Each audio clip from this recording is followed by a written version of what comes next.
갓길에 서성이는 남성이 잠시 정차한 승용차를 쫓아갑니다.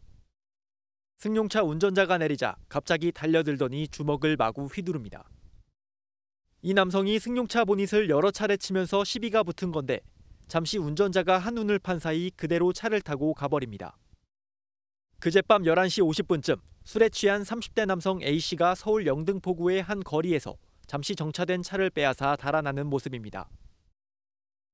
이곳에서 차량을 빼앗아 달아난 남성은 200m가량 도주하는 과정에서 버스 2대와 택시 1대를 들이받고 사고 현장에서 경찰에 붙잡혔습니다. 체포 당시 A씨의 혈중 알코올 농도는 0.192%로 면허 취소 수준이었던 것으로 조사됐습니다. A씨는 회사 동료들과 회식을 하느라 술을 마셨고 만취 상태라 범행이 전혀 기억나지 않는다고 경찰에 진술한 것으로 알려졌습니다. A씨를 강도와 도로교통법 위반 혐의로 입건한 경찰은 구속영장 신청을 검토하고 있습니다.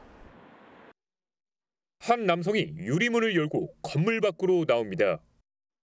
발이 꼬여 휘청거리며 걸어가더니 계단에서는 아예 난간을 잡고 내려옵니다. 몸을 가누지 못할 정도로 비틀거리기 일수. 겨우 차에 타고는 유유히 주차장을 빠져나옵니다. 대전 어린이 보호구역에서 만취 운전으로 9살 초등학생을 숨지게 하고 함께 있던 3명도 다치게 한 전 충남도청 공무원인 60대 박모 씨입니다. 식당에서 이곳 주차장소까지의 거리는 10m 정도입니다. 방 씨가 이 거리를 걷는 데는 1분이라는 시간이 걸렸습니다. 방 씨는 집으로 가다 출발 20여 분 뒤 사고를 냈는데 5.3km 정도를 만취 상태로 운전했습니다. 사고 직후 방 씨는 경찰에게 소주 반병 정도 마셨다고 말했습니다. 그런데 경찰 조사 결과 당시 술자리에는 방 씨 이외에도 8명이 있었는데 맥주와 소주를 포함해 모두 13병에서 14병을 마신 것으로 확인됐습니다. 병수로 따지면 정확히 누가 어느 정도 먹었는지까지 확인이 지금 안 되거든요. 1인당 1병 정도. 2차 조사에서 방 씨는 소주 1병을 마셨다고 진술을 번복했습니다. 이번 사고로 세상을 떠난 승아 양의 발인식이 눈물 속에 진행됐습니다. 어머니는 딸이 생전에 갖고 놀던 인형을 부둥켜 안고 오열했고 오빠도 끝내 참았던 눈물을 터뜨렸습니다. 제2의 승아 같은 일이 발생되지 않도록 당장 세상이 변했으면 하고 이제 관련 법이든 처벌이든 그게 훨씬 더 강력해졌으면 하는. 경찰은 방 씨와 함께 술을 마셨던 지인들에 대해서도 음주운전 방조죄를 적용해 조사할 방침입니다. 인도에 주차된 승용차에 남성 3명이 올라탑니다. 출발과 동시에 지그재그로 달리던 차는 얼마 가지 못하고 무언가를 들이받습니다. 사고를 낸 뒤에도 멈추지 않고 반대편 인도를 넘어 상가로 돌진합니다. 어제 새벽 부산 서면의 한 도로에서 20대 운전자가 몰던 승용차가 구두수선소와 다른 가게를 잇따라 덮쳤습니다. 인적이 드문 새벽 시간이라 다행히 인명피해는 없었습니다. 아수라장이었습니다. 그나마 시민들 안 다치고 사람 안 다치는 게 큰 다행이라고 생각합니다.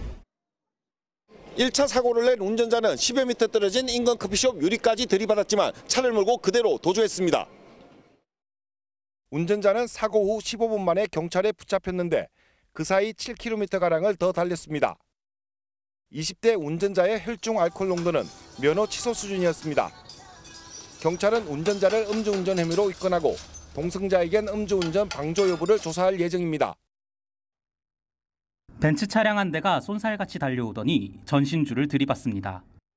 잠시 뒤 조수석에서 남자 한 명이 비틀거리며 내리고 인근 상가에서 뛰쳐나온 목격자가 운전석에서 몸을 가누지 못하는 사람을 끄집어 내립니다. 어제 새벽 4시쯤 벤츠 차량 한 대가 중앙분리대를 넘어 인도를 덮치는 사고를 냈습니다. 자는데 집이 무너지는 소리가 났어요. 바깥에 나다 보니까 차가 불이 붙었더라고요. 현장에 출동한 경찰이 측정한 운전자의 혈중 알코올 농도는 면허 정지 수준. 골절상을 입은 운전자는 병원으로 옮겨졌고 차량 석대가 파손됐지만 다른 인명피해는 없었습니다. 차량이 들이받은 전신주를 교체하는 작업이 이뤄지면서 인근 600여 가구가 2시간 정도 전기를 쓰지 못하는 불편을 겪었습니다. 오전 내내 전기 공급이 중단되며 인근 상가도 영업에 차질을 빚었습니다. 점심시간 전이라서 저희가 이제 음식을 준비를 해야 되잖아요. 그걸 준비가 좀 많이 늦어진 거죠. 서울 서대문경찰서는 정확한 사고 경위를 조사하고 있습니다.